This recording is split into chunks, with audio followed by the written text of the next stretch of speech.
Hello, everyone. In this video lecture, we're going to be introducing some of the basic concepts pertaining to tragedy, the genre of play that we're going to be examining in this class. Now, the discussion that we're going to have on tragedy relates to Aristotle. Now, you may be familiar with the name Aristotle in relation to philosophy. He is one of the most well-recognized and universally acknowledged and renowned philosophers of all time. And his influence on philosophy, on that branch of human knowledge, cannot be overstated. In the context of this course, we're interested in him as what we might term a literary critic, although no such concept or position existed within his era. Aristotle was also interested in the function, the purpose, and the structures of different kinds of literature and poetics, poetry, or stagecraft. What we have here is an illustration of the two great cornerstones of Grecian or Hellenistic philosophy. We have on the right, in the middle of this assemblage of different wise men and philosophers, we have on the right Aristotle and his teacher, Plato. Now, Aristotle, this younger student who is more empirically based than his mentor, is interested in observing the world and then extracting from it basic principles that we can use to actually almost in a kind of quasi-empiricism understand how the world is supposed to function and extract from those observations universal principles. We're not going to get into the nature of the philosophical distinctions between Plato and Aristotle, of which there are innumerable significant ones. However, the basis of our consideration of his discussions of plays and their genres is going to be dependent on this recognition that he observed the world and then drew inferences from it in order to form the basis of his philosophy. And he did the same thing when it came to categorizing and understanding the functions of various different forms of literary works, including tragedies. The play that we'll be studying in this course, Oedipus Rex or Oedipus Tyrannus, Oedipus the King, is a work of tragedy. And we're going to be looking at Aristotle's definition of tragedy in order to better understand how this work functions in its ancient Greek context. Now, there are other definitions of tragedy, other components of tragedy. Other theorists and playwrights, authors, and critics have come along to provide their own definitions and terms by which we can understand and elucidate the genre of tragedy. However, we're going to be focusing on Aristotle, given that he, in fact, discussed Oedipus Rex as the paradigmatic example of a tragedy. So what he's discussing here in his theory is actually directly applicable to and actually derived from the play that we're going to be studying, Oedipus Tyrannus or Oedipus Rex. Now, Aristotle conveyed his ideas about tragedy and other genres such as histories, epics, and the like in the Poetics, a kind of not necessarily a compilation, but a record of his teachings on this subject. The Poetics contained essentially a descriptive analysis of various different plays that he had witnessed in his life. It is analysis of aesthetics. So he looked at the various different plays and playwrights that existed in his era, and then extracted from them the generalized principles and the structures that helped to define the genres that he was interested in. His work is functionally, his text is functionally both an analytical critique of various different plays and the presentation of the genre categories and conventions that help to delineate between such genres as tragedy, comedy, epic, and lyric. He also responds to critics of poetry, or generally literature, as an art form, and argues that these various different forms of literature are meant to be mimetic in nature. They are meant to imitate nature, to reproduce it on the stage as accurately as possible.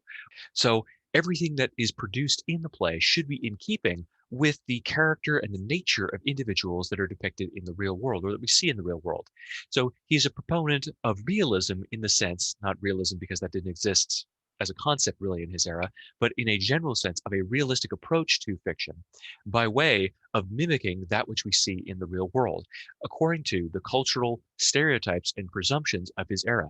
We'll talk more about what that means. But in essence, every single work of art should be true to life. But how we perceive life is very much a consequence of how our culture perceives life, how we view the world in that particular historical moment. And so for Aristotle, these works that should be realistic in the sense that they imitate nature, they imitate the real world, are realistic in the sense that they imitate the particular vision of the world that was instantiated in his culture and in his time. Now, Aristotle attempts to address this accusation or this critique of tragedy. What is wrong with the people who create it? There must be something psychologically aberrant about them. Before we do that and examine his response to that question, I would like you to think about that question individually. You don't have to answer these questions to submit them, but I'd like you to think about these two questions for about 5 minutes. What attracts people to the genre of tragedy? Why would someone want to invest himself in a text knowing that it will end in catastrophe? Every single tragedy has its ending written from the beginning. We know when we sit down how this story is going to end. The characters are going to die, or they'll wish they were dead by the end. What attracts people to going into a film, reading a play, or watching a play wherein they know that by the end, all the characters are going to be dead, or they'll be in such a state that they would wish they were dead? Death would be a release, a kindness. Second question, how would you define the genre of tragedy? What must a work do, or what elements must be present within it in order to be considered tragedy? Pause the video for 5 minutes, think about these questions, and then return, and I will provide you with some answers and unpack some of what Aristotle has to say in the Poetics. Now, that idea that I reflected upon, this definition of tragedy, and the broadest definition, is also encapsulated in Ecclesiastes 4, 1 through 3. In this book of wisdom literature, which is almost kind of parodic, it's an illustration in the Christian and Hebrew scriptures of a world wherein there is no God. The nihilistic oblivion and the abyss of depravity and sorrow and meaninglessness into which we are all forced to enter in a world where there is no teleology, there is no purpose to our lives because there is no God. It's basically the same kind of ethos that was reflected in Nietzsche. Now, the author of this work of wisdom literature says this: "So I returned and considered all the oppressions that are done under the sun, and behold the tears of such as were oppressed, and they had no comforter. And on the side of their oppressors there was power, but they had no comforter. Wherefore I praise the dead which are already dead more than the living. Yea, better is he than both they which hath not yet been, who hath not yet seen the evil work that is done under the sun." The great truth and the great definition of tragedy is this: that the lucky people die young before they've seen much evil, and the luckiest of all are never born. It is a great tragedy to live to be an old man or an old woman, because that only heaps upon you the accumulated weight of greater sorrows. That is, in large part, the very nature of tragedy, if we're going to abstract out into its most general. The unluckiest of us live to old age. The lucky die young before they have suffered much, and the luckiest of all are never born. That is the tragic universe. Now, Aristotle provides us with different definitions of the constituent elements of tragedy, and that's what we're going to be looking at in a minute. But keep that in mind and think about that as we look at Oedipus's story in Oedipus Rex. Aristotle's definition of tragedy is thus: tragedy is a representation of a serious, complete action which has magnitude in embellished speech, with each of its elements used separately in the various parts of the play, represented by people acting and not by narration, accomplishing by means of pity and terror the catharsis of such emotions. Now, that is a mouthful, but we're going to break that down into its constituent elements. It's going to take us a little while, and we'll look at these things in detail. But if we break down just this statement, what he's saying is this: tragedy is a representation of a serious, complete action. In other words, the tone of the work has to be serious, and the tragedy is about action. What happens and why to a character? That action has to be complete. It has to have a logical, complete beginning, middle, and end that is focused and tightly unified around a single inciting incident and its consequences and its resolution. So you want to maintain tight focus. It has magnitude here, has magnitude in the sense that it is of significant importance. So a tragedy is not a child sort of, I don't know, dropping his ice cream cone. No, a tragedy has to have the appropriate magnitude, severity, and seriousness in order to be the fit subject for a tragedy, or an issue has to have that. It has embellished speech.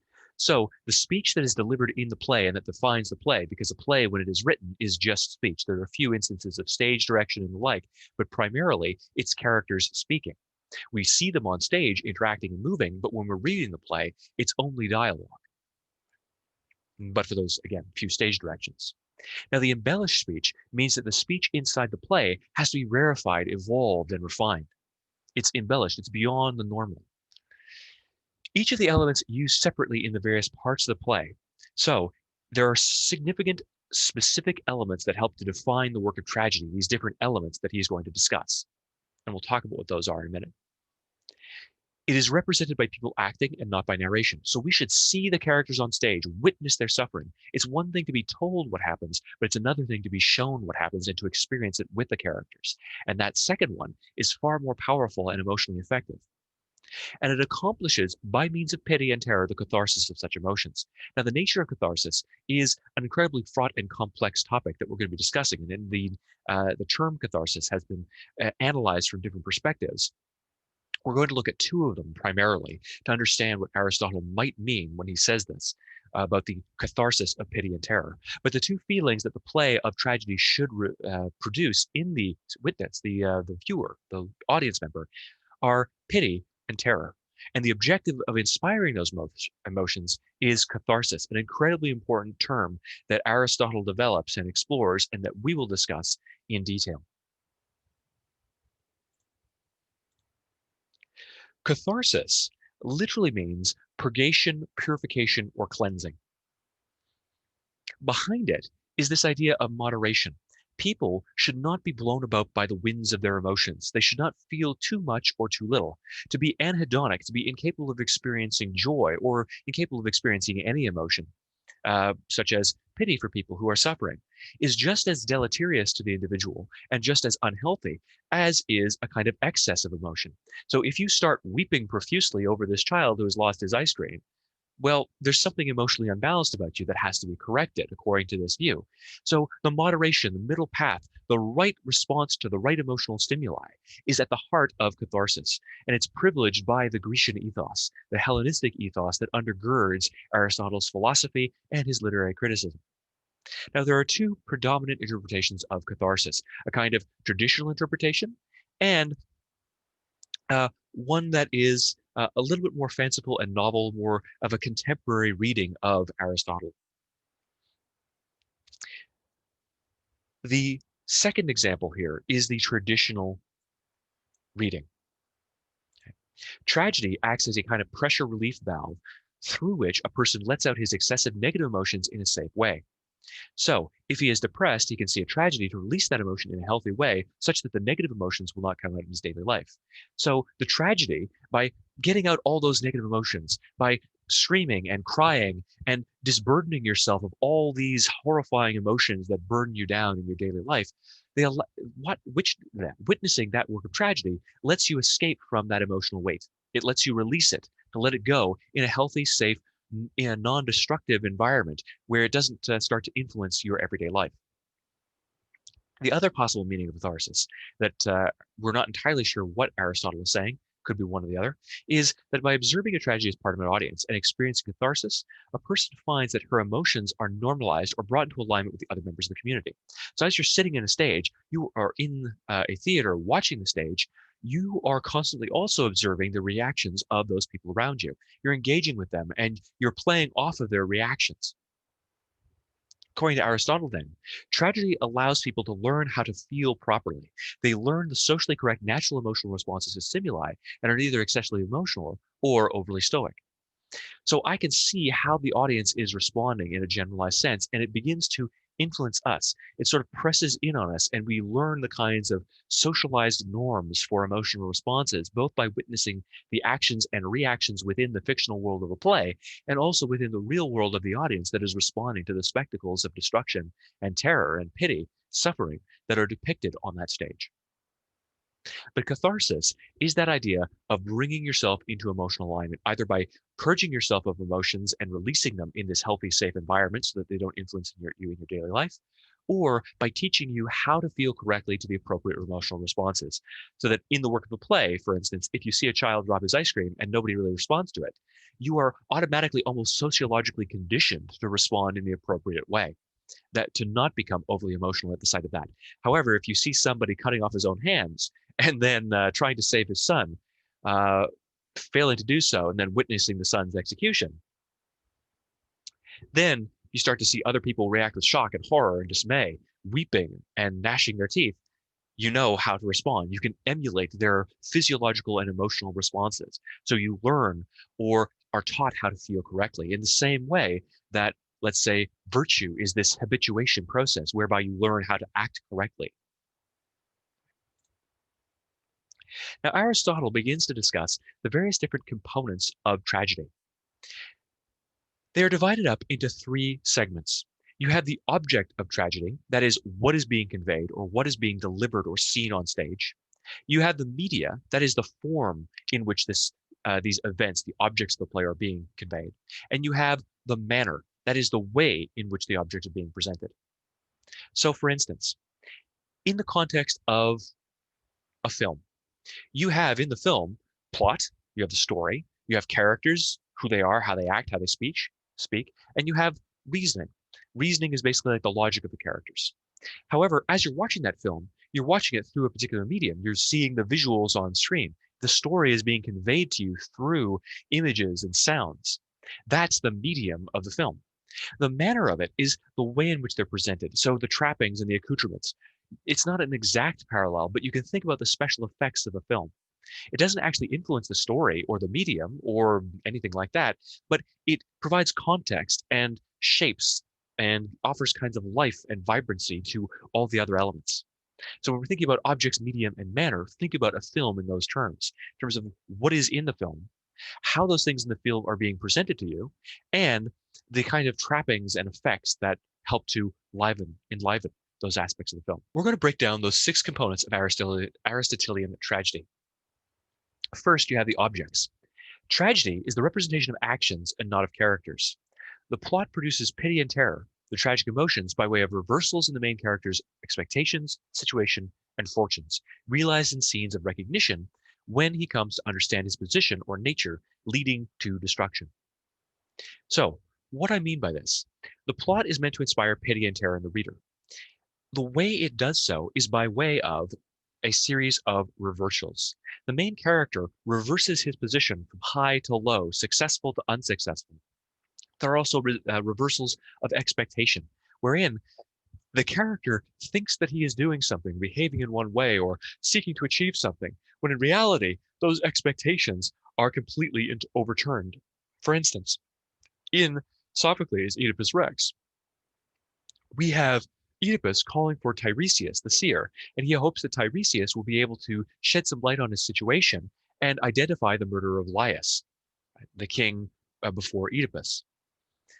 However, Tiresias does not disburden him of his concerns, quite the opposite. He only adds to the confusion.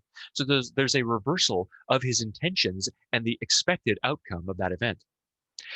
The reversal is also the great reversal of understanding and position that comes alongside the recognition. Eventually, Oedipus is going to recognize the true nature of his position in the world. And as a result, there's going to be a complete reversal of everything that he knows inside that world and of his state and status. According to Aristotle, happiness and unhappiness lie in action.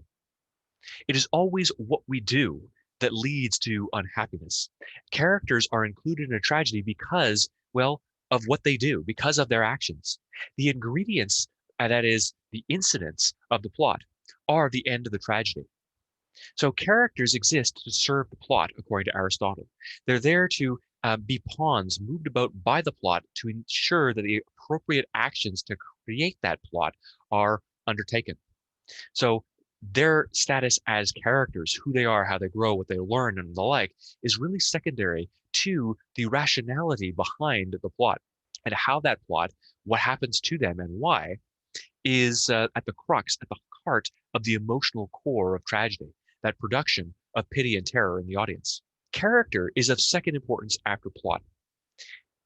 Tragedies depict characters as they relate to action, which is the main object of the representation of tragedy. Characters demonstrate their moral qualities and logic or logical thought processes through the speeches assigned to them by the playwright.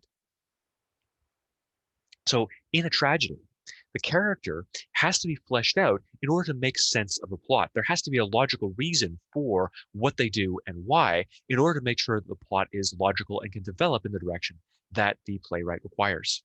Objects, that which is actually depicted, also include reasoning. Reasoning is the rational process through which characters come to decisions. Their thought process is based on logic, and it is also the values they put forward in the forms of maxims and proverbs within the play. In other words, the logic, arguments, and values of the work itself. Remember, that's what we've been talking about from the very beginning of the course, right? The reasoning of plays or the reasonings of stories, what it is that they're trying to say and how, the logic of these texts, the arguments they make, the values that undergird them. Reasoning is the connection between a character's actions, which make up the plot, and his personality, his character, right? We all do something for certain, well, reasons. We all think things through and make decisions and choices that lead to our actions. That those choices are a reflection of our character. So the reasoning, how a character thinks, what he thinks, and why, is the connection between the character. It's the bridge between the character, who he is as a person, and the actions that make up the plot of the play. Media consists of two things. Now, remember again, this is like the form in which the play takes. There is diction. Diction is the poet's particular use of language in the play, other than the songs. It's used to convey the representation of actions. So, characters will speak. Through their speech, they reveal their actions, they reveal their logic, they reveal who they are as characters, and those actions and that reasoning drive the plot forward. Song appears in those choral odes. When you see the chorus speaking in strophe and antistrophe, the chorus sort of responding and then, or saying something and responding to itself, you're looking at song. These are actually songs inside the play that would have been sung when it was performed. Music in song is an embellished language, and it's typically assigned to the chorus in these plays. The manner of presentation. Manner, that least important element, is spectacle. Spectacle consists of effects, costumes, scenery, actors, gestures, and other elements of visual representation of the action. Spectacle is the least important element of tragedy because tragedy is not dependent on its performance. We can read a tragedy and still appreciate the message that it conveys or still feel the emotions of pity and terror that the author wishes to engender and inspire in us. The art of spectacle then belongs to directors and designers and actors rather than the poet, because the poet is not the one who's necessarily responsible for the spectacle. He's not the one who has written it into the play. It's the directors, actors, and the like who perform the work that are responsible for the depiction of spectacle. If you want a summary of these parts of tragedy, you can pause on this slide. You have the objects, what is being conveyed, plot, the construction of the incidents, the logic of the story itself, the characters, the individuals who act out the plot, and the reasoning, which are the characters' thought processes and rationale that lead them and reveal their character, that lead them to actually conduct the actions or commit the actions that make up the plot.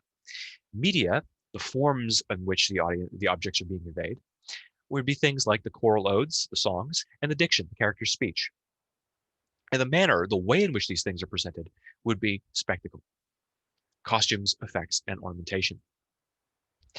Central to Aristotle's definition of tragedy and of any play is this concept of the classical unities.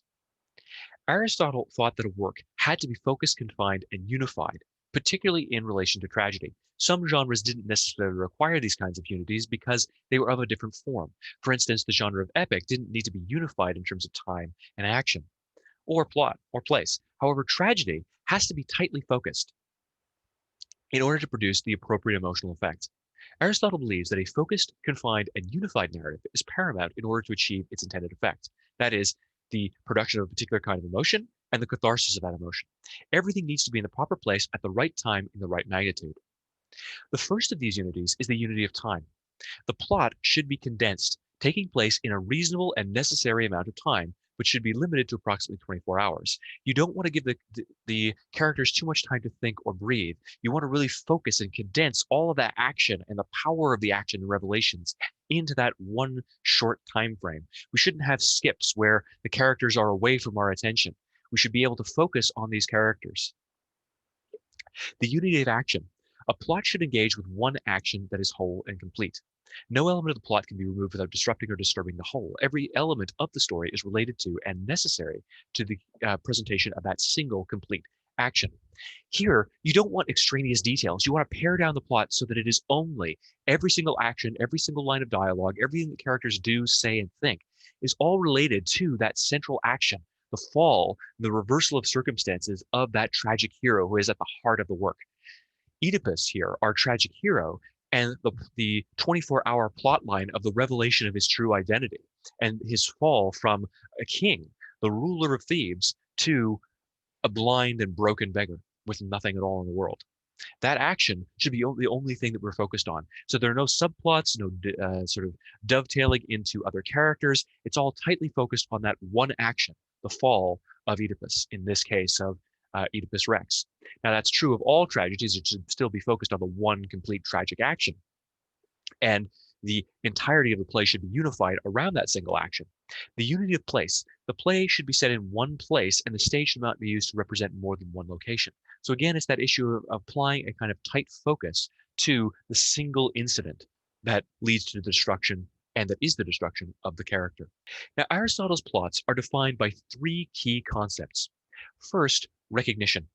Recognition occurs when a tragic hero, the central focus of the tragic narrative, recognition occurs when the tragic hero recognizes the reality of a situation, generally some horrible truth that destroys him and causes his suffering. So there's some revelation of a truth or realization of the character's actual position in the world that leads to a reversal of fortune and a reversal of his entire understanding of his world and his place in it. This recognition, in the case of Oedipus, is going to be the realization, the recognition, that he has in fact slept with his mother, that he has murdered his father. So the recognition of his true identity is at the core of this play. A reversal. A tragic hero suffers when he experiences a reversal of his situation. His situation turns from good to bad. However, reversals are more complicated than that. There are the reversals of expectations associated with the situation that leads to the hero's suffering. So for instance, we're going to see that Oedipus learns of a prophecy that he is going to murder his father and sleep with his mother. And he says, I'm going to nope right on out of that situation. I do not want to do that. So he leaves his hometown, believing that the two people who adopted him and never told him that he was adopted, that he was a foundling taking their home, are actually his biological parents. So he leaves, loving his father and mother, but not in that creepy way, and not wanting to hurt his father. So he departs. On the road, on that path that he takes to escape his fate, he meets it. That is a kind of dramatic irony that we'll talk about, but it's also a reversal. It's a reversal of his intentions and expectations. On the very road that he takes to escape his fate, he meets it when he encounters Laius, the man who is his biological father, and they get into a dispute that leads to the man's death. We'll look at other examples of these kinds of reversals and Oedipus's climactic reversal when he learns his true identity as we go on in the play. Suffering. Suffering is the hero's physical and psychological torment that provokes pity and terror in order to affect the catharsis of those emotions. So basically, the depiction of the character's psychological and physical suffering and pains and torments is, well, suffering itself. It's kind of self-explanatory.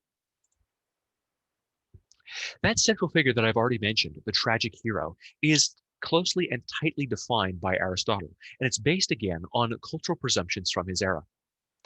The tragic hero, the central figure inside the tragedy, should be, according to Aristotle, fine or good. In other words, he should be morally upstanding. Now, Aristotle relates this quality of moral purpose and goodness to individual class. Now, he says this, even a woman may be good and also a slave, though the woman may be said to be an inferior being and the slave quite worthless. So we have here a clear revelation of Aristotle's cultural presumptions and the values of his age.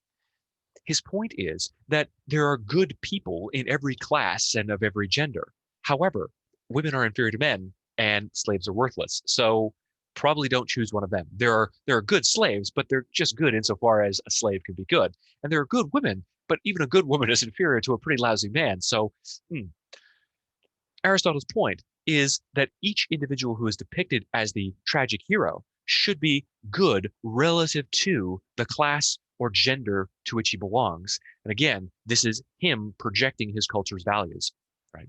So goodness is defined differently based on class or gender for him. However, the character should not be too good. This is because the tale of a wholly virtuous man who comes to a bad end is shocking and disturbingly immoral.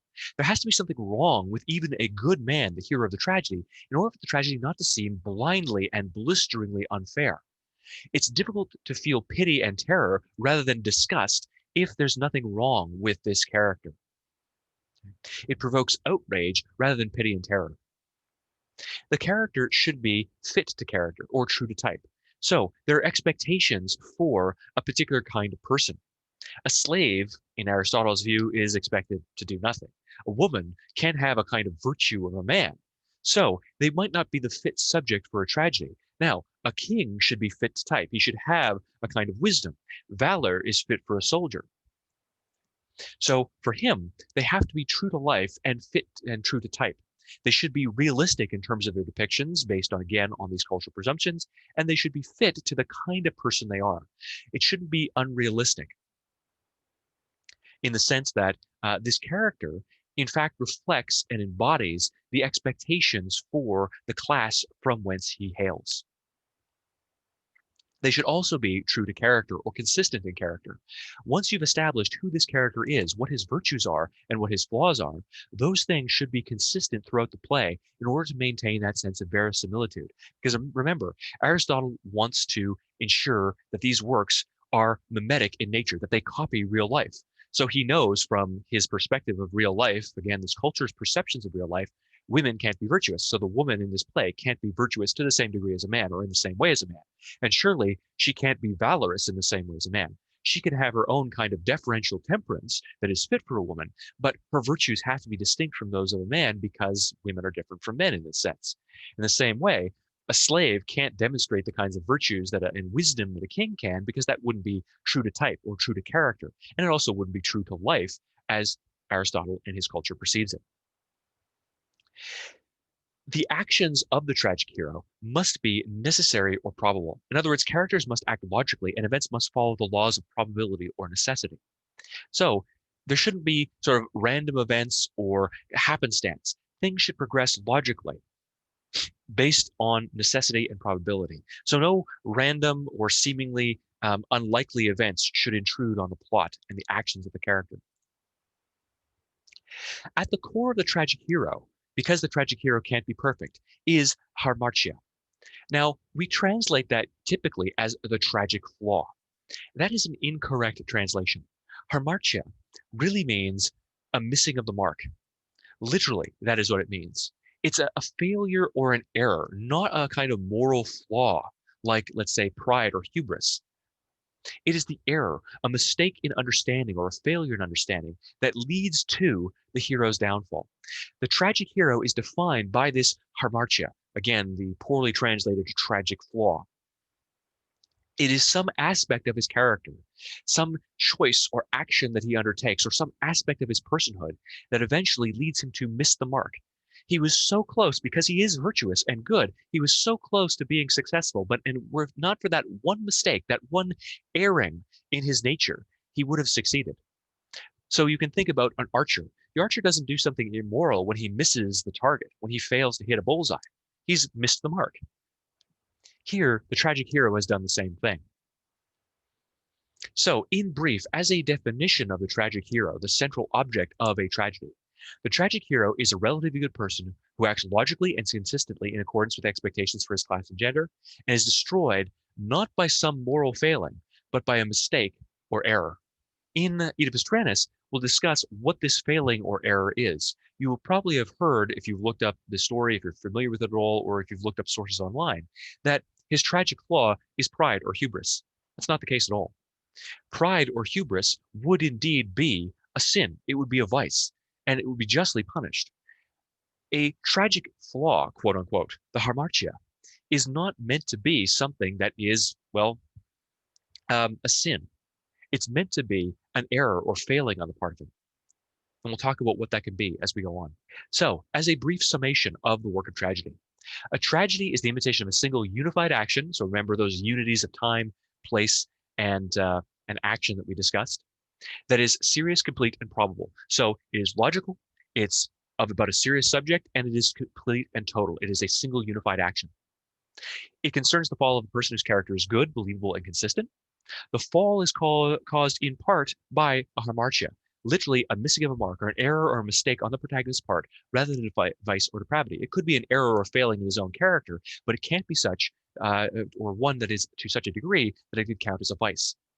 The language is embellished with artistic ornaments, and the tragedy is presented in the form of action, not narrative. So we're not told what happens, we're shown what has happened by way of the actions of the characters on stage as they're speaking and engaging with each other. And the ultimate ends of the tragedy is that it arouses in the audience the emotions of pity and terror, resulting in catharsis, the purgation of those negative emotions, either by bringing our emotions into alignment with other people's emotions, the norms of our society, or by allowing us to release those emotions within the context of a safe fictional environment. In the next video, we're going to start looking at the background information for Oedipus Tyrannus or Oedipus Rex.